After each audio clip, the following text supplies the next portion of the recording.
Bismillahirrahmanirrahim. Assalamu alaikum. My name is Hassan, and today we are going to delete all trash posts and all trash comment using SQL Query for WordPress database in phpMyAdmin.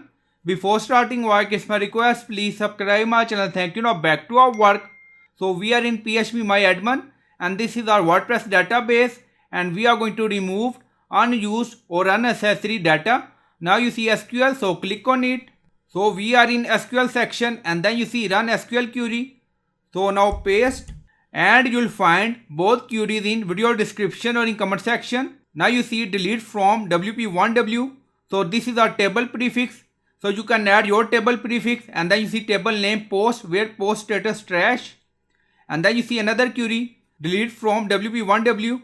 Again table prefix, so you can add your table prefix and then you see table name comments where comment approved trash. So by using this query we are going to remove all trash comment, and by using this query we are going to remove all post trash, and then click on go and you will find all query in video description or in comment section. Now you see 0 row deleted, post where post status trash, and then you see 1 row deleted, delete from comments table where comment approved trash. So I hope you like this video. Please like, comment, share, subscribe. Thank you for watching.